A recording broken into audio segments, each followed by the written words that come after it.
So, nung una mo siyang nakita, May iba. Oo, iba. May something agad.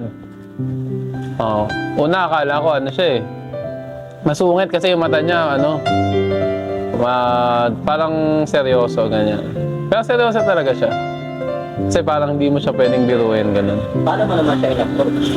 Siya ang nag-approach sa akin.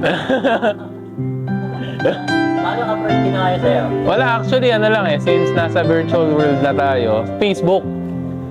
So, yung community kasi na, ano, yung nilalaro namin, meron siyang Facebook group. Tapos parang merong post doon na nag-comment ako.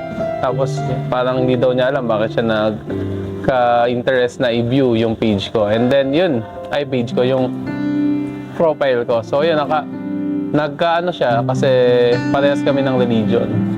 So parang nagka-interest siya na, oy, nagba-badminton to. Tapos magka-religion kami, inad niya ako. Tapos from there, ayun, nagkausap na kami online sa Facebook. Magano yan eh, pa-pandemic actually. Parang February, tapos March, nag-lockdown eh. So ayun, medyo timely na nagkausap kami, contact kami doon. Yun.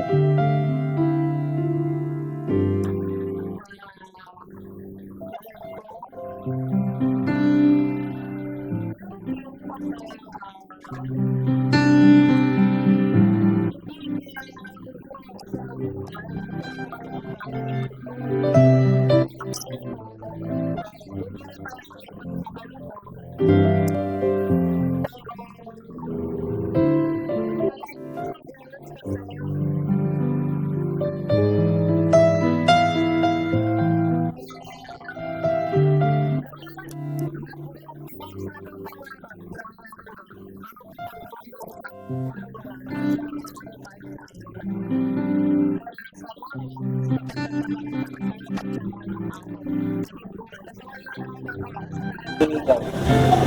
Mahal, ito na yung araw na hinihintay natin. No? Sa wakas, dumating na.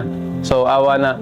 Sa tulong awa ng Diyos, samahan tayo ng may kapal sa magiging plano niya sa atin sa buhay. So, wala akong promise. Kasi unang-una, tao lang tayo. Hindi natin siya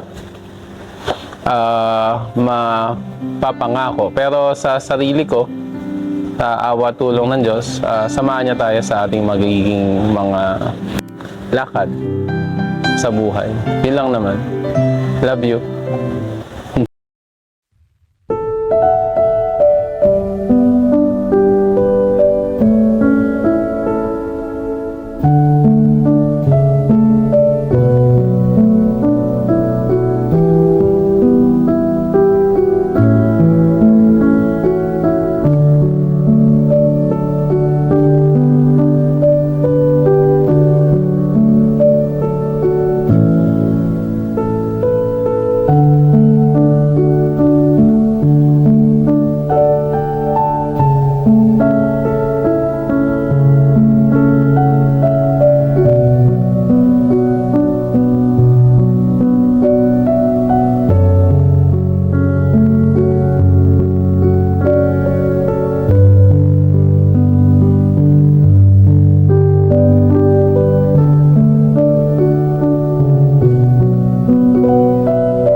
Alam mo naman na single ako ng almost 10 years and nagpaw ako sa sarili ko na yung magiging susunod na babae na nililigawan ko, yun talaga yung gusto kong makasama sa buhay.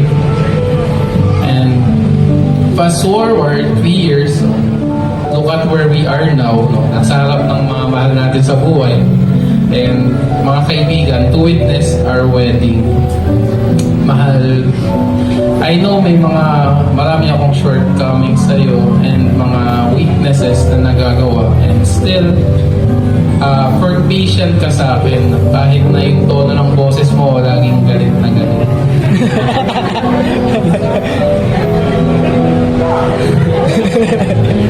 I know kahit galit ka, you still accept me and understand. I know I am not perfect in many ways, but I will love you in the most perfect way that I know. I love you, Christine Joy Dalamente, sa tunay na kahulugan.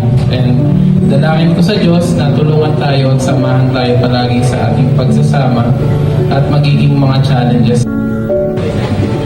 Hindi lang partner sa badminton ang binigay sa akin, pati makakasama na maglingkod sa Diyos. Ikaw yung panalangin ko ng